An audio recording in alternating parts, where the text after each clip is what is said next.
Hi, everybody. So, I hope you're all doing well and staying safe and staying sane in this crazy time in the world. So, over the past few months, I've received a lot of questions from you via email and other channels about the coronavirus situation in Japan, and in particular, when we might all be able to travel to Japan again.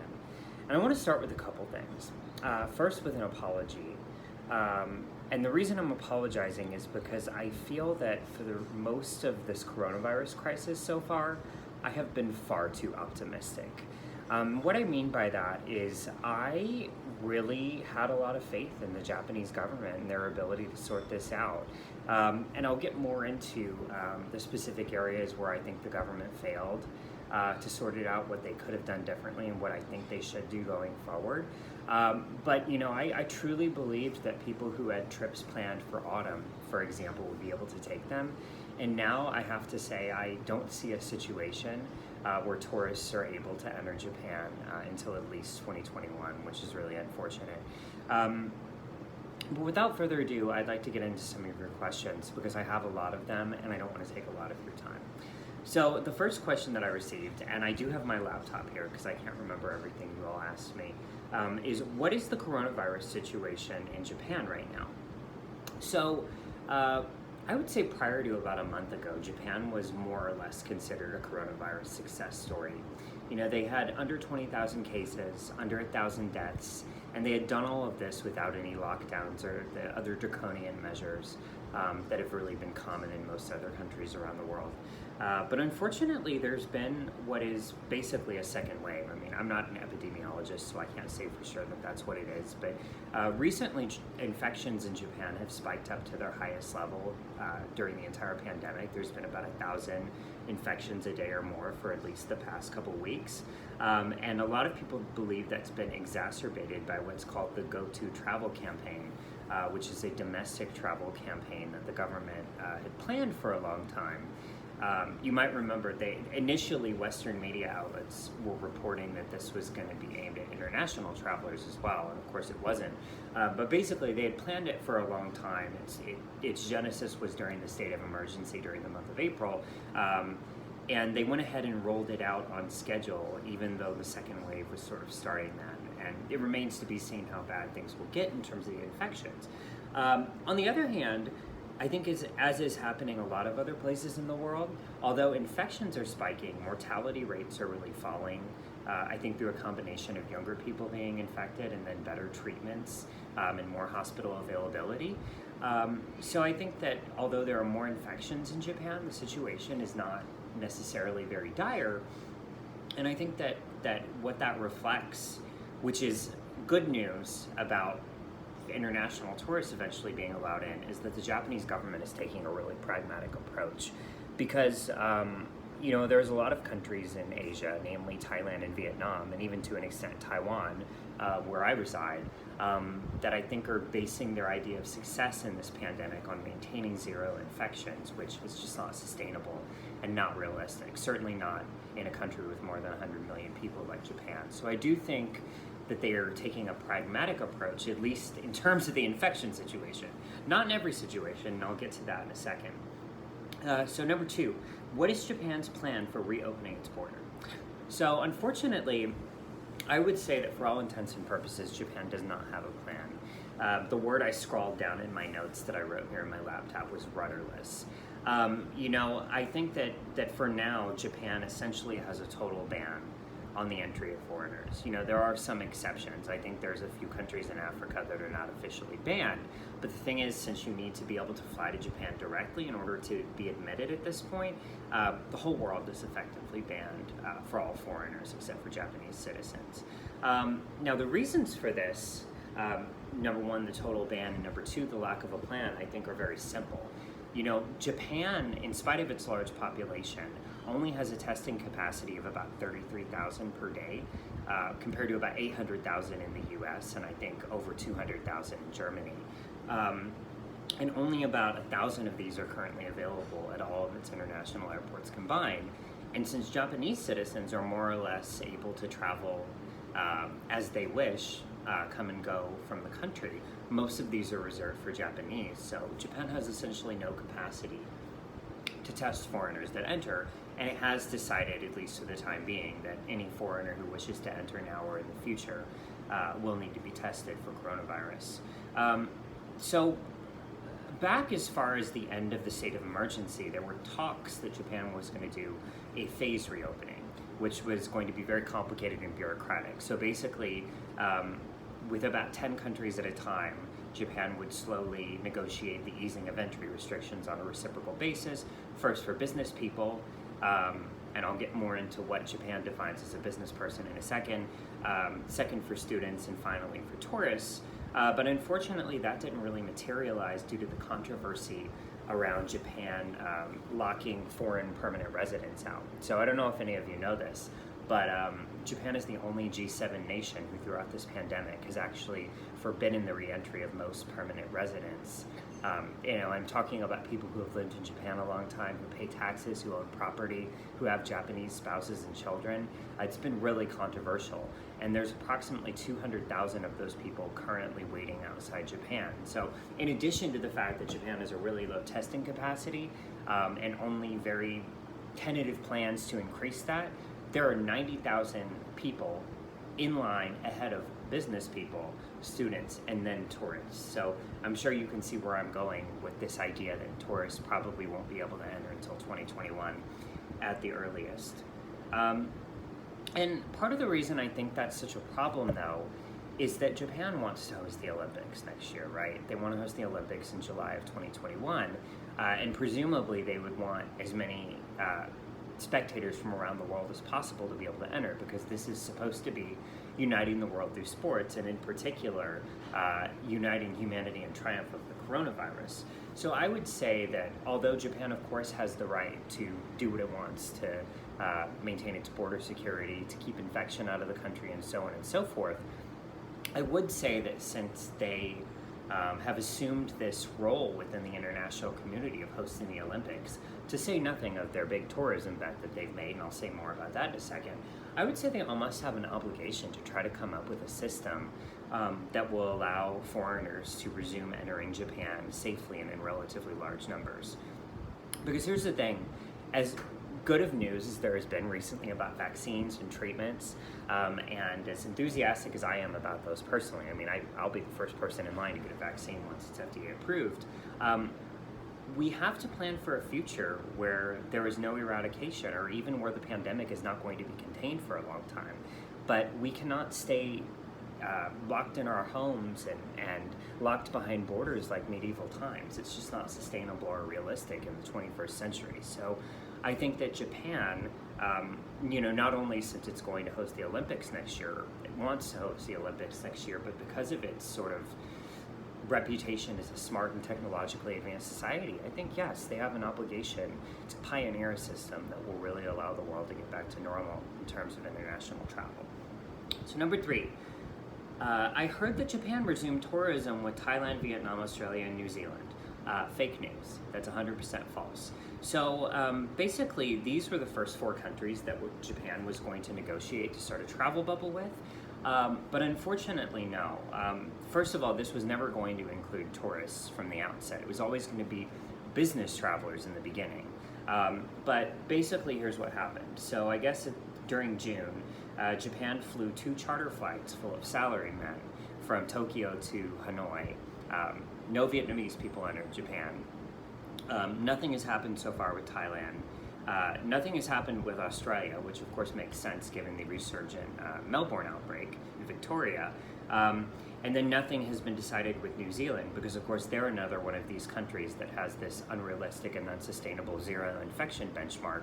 And I guess they're planning to stay hidden behind their borders for the next 2 or 3 years. Much love to my New Zealand people, by the way. I love New Zealand. I was just there in January, but the policy, great short-term victory, but long-term it's foolish.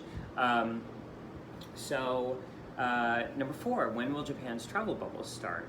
Again, that's anybody's guess. So Japan, I guess, since before the state of emergency lifted in early May, their entire thing has been stating their intention to have discussions to resume travel, but no action has been taken to solidify these.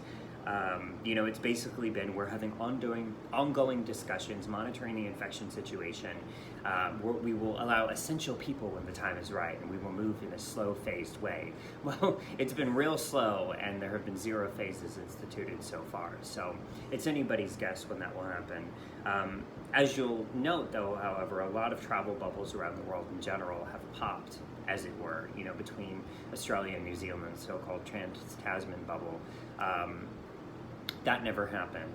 Very few other bubbles within Asia have materialized, apart from a green channel between China and Singapore exclusively for corporate executives. So no, there is no travel bubble yet. I don't know when there's going to be or if there's going to be. I have always maintained that piecemeal bilateral agreements for restarting travel are a really bad idea, and we should look towards a sustainable, harmonized global way of restarting travel, but nobody asked me. So number 5, I heard that Hawaii will create a travel bubble with Japan. So no, don't hold your breath on this. So there's a couple things. And there's a historical example for this as well. So one place Japan was supposed to start a travel bubble with, first in June and then in July, was the US territory of Guam. A lot of Japanese go on vacation there. Unfortunately, for a variety of reasons, most of which were political, that never happened. But the arrangement was basically going to be that Japanese tourists could go to Guam to vacation, but there was not going to be any reciprocity. See, the funny thing is that Japan demands reciprocity for its citizens when it's negotiating with a country that I guess has more leverage than it, but when they're negotiating with somewhere that needs their tourism and doesn't necessarily have anything to offer, reciprocity is off the table. And I'm sad to say, I think that in the case of Hawaii, that would probably be the case, because most tourism between Japan and Hawaii, I would say 80% of it goes from Japan to Hawaii. I would say in general what this illustrates is that when Japan has been discussing these prospects so far, there's a very long path from intention to manifestation. Number 6, what is Japan's definition of business travel? So if you've ever explored Japan outside of its major cities, you know that a lot of places in Japan have this sort of 80s retro fabulous thing going on, because of course that was the last time in history that Japan's economy was really booming in a meaningful way. And I think unfortunately Japan's concept of business travel is still very much trapped in the 80s. So when Japan talks about business travelers, they're generally speaking about corporate executives, people with high-level positions in Japanese companies, and salarymen I described earlier. So these are the guys who you see at all hours of the day and night walking around in full suits in Tokyo. I think that this is the type of person they're traveling for business. Certainly not travel bloggers such as myself. Number 6, can I enter Japan if I agree to quarantine and take a PCR test? No. So I wish that this was the case. I think that if Japan had the capacity for it, it probably would be the case. But unfortunately, that is not the case. And I actually got into an argument on an aviation forum about this. Someone was trying to insist to me that all they had to do to go to Japan was quarantine and take a PCR test. And they sent me a page from the Japanese Ministry of Foreign Affairs, which I'm going to link below, that apparently said that. Well, they went down to the second paragraph and read this section, which was designed to be read by Japanese citizens and the rare permanent residents that are actually allowed to re-enter at this point. And they missed the part about the entire world being banned. So no, as of right now, and it's August 7th, 2020 right now, no, if you're a foreigner and you don't have exceptional circumstances, you're not going to be able to enter Japan no matter what. So, sorry. Wish you could, but you can't. Number 7, will the Olympics end up being canceled? Honestly, at this point, I would say yes. Again, I was really optimistic about this in the beginning. I thought Japan was going to get its you-know-what together. But unfortunately, again, unless they can figure out a way to open the border in a meaningful way, I just don't see the Olympics happening. Because here's the thing, it's about uniting humanity against coronavirus, and even if they are able to exempt travelers, or athletes rather, from certain regions from the travel ban in order to participate, like, what good is having a global sports competition with only Japanese spectators there in the flesh? I mean, much love to Japanese people, but this is a global event. And I think that if by the end of the year, Japan has not at least set benchmarks and a timetable for reopening its border, the Olympics are not going to happen. And the thing is that if you read opinion polls of Japanese people, particularly Tokyo residents, I think something like 2/3 of them don't even want the Olympics to happen anymore. So I would say more likely than not that they're going to be canceled. Crossing my fingers that they're not. I would love to be proved wrong. I know that some of you are planning to go to the games, and I really want you to be able to do that. In particular, one very sweet family from England that I planned a trip for, and one wonderful couple from New York, if you guys are watching this. So number 8, I think it's number 8, how can I stay up to date and how can I make my voice heard? So I would say the best way to stay up to date is to read English language versions of Japanese news websites. A lot of foreign media has reported a lot of fake news about Japan, and that's caused people to be really upset and confused and disappointed. So I would generally say, and I'll put these links again in the description of this video, but Kyoto News Agency, NHK, the Japan Times, Nikkei, the Asahi Shimbun, the Yomiuri Shimbun, and then of course Japan's official Ministry of Foreign Affairs, both their Twitter account where they have bi-weekly press conferences, which are mostly superfluous, but sometimes they spill juicy details, and then the official page that I linked above, which contains the up-to-date official entry restrictions. And in terms of how to make your voice heard, there's a few ways. So again, the Foreign Minister of Japan, Mr. Motegi, he has 2 weekly press conferences, one on Tuesday and one on Friday, and he does a press availability where journalists are able to ask him questions. Now, I would say that, Japan's a democracy, right? This is not staged. This is not some journalism theater like you would find in a communist country, but I would say it appears that a lot of these questions have either been screened or that the reporters just know not to step out of line, with a couple exceptions. There's a woman named Karen Nishimura. She's a French-Japanese journalist who's really been hammering the ministry on this residency issue, and she's fantastic, and she asks great questions. But essentially, I would say the best way to get your concerns about not being able to re-enter Japan for tourism up to the powers that be would be contacting these publications and trying to persuade their journalists to ask about this. Beyond this, you can contact the embassy of your country in Japan, or Japan's embassy in your country. You can contact large travel companies such as airlines, hotels, basically people with a lot of influence and a big voice. Because I've been speaking up where I can this whole time, but I'm just one person. And I think that, again, Japan is a democracy, more or less. And I think that they respond to concern in volume and from important people.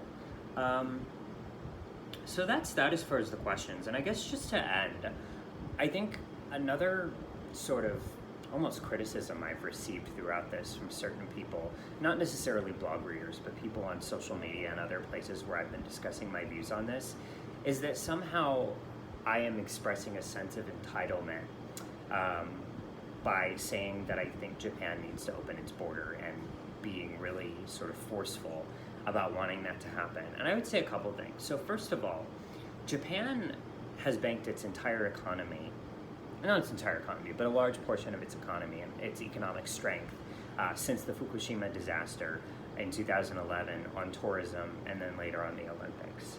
And it was Japan's decision to do that that gave me the confidence to kind of go all in on Japan in 2018 like I did. And so, yeah, I have an incentive for Japan to sort of get back to normal. And because I've put so much, I think, capital, both financial capital and emotional capital, professional capital into Japan, I've devoted so much of my professional energy and reputation to selling people on Japan. I do have a stake in this. I do have a right to question what's going on. And again, Japan can go at its own pace. They can set their own standards. They're a sovereign nation. They have a right to protect their borders and to determine when and if they reopen them. However, I think Japan owes the world benchmarks.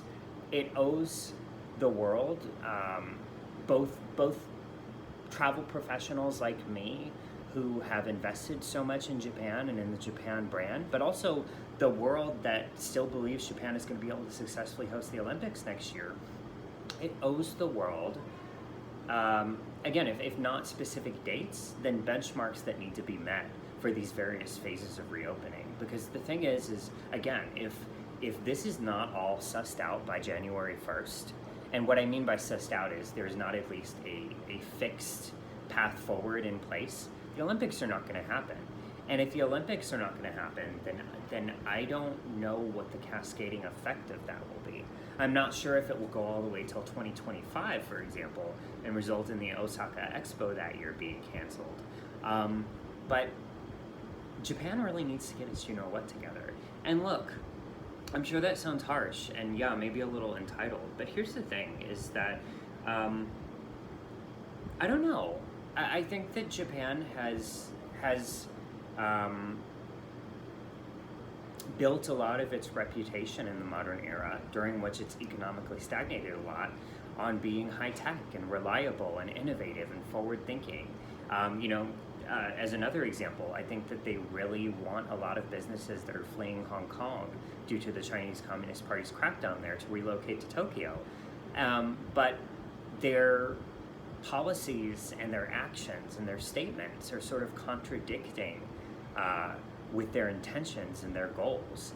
And I think that it's perfectly acceptable to question that and to seek resolution. So anyway, I've rambled on too long. It's almost 22 minutes now, this video. But I hope that you all have a clearer picture of the reality of the situation in Japan right now. I hope you're not too terribly disappointed. And I hope you still keep dreaming about your future trips. I don't know when they're going to happen at this point. I really don't. I mean, I guess it's even possible that Japan's borders might not fully be open by 2022. I don't know. But I think what's so important is that we all stay informed, we all stay inspired, and that where appropriate and possible, we push a little bit. I'm so sick. The other thing I would say on a very personal note that I'm so sick of hearing is this idea that travel is somehow non-essential.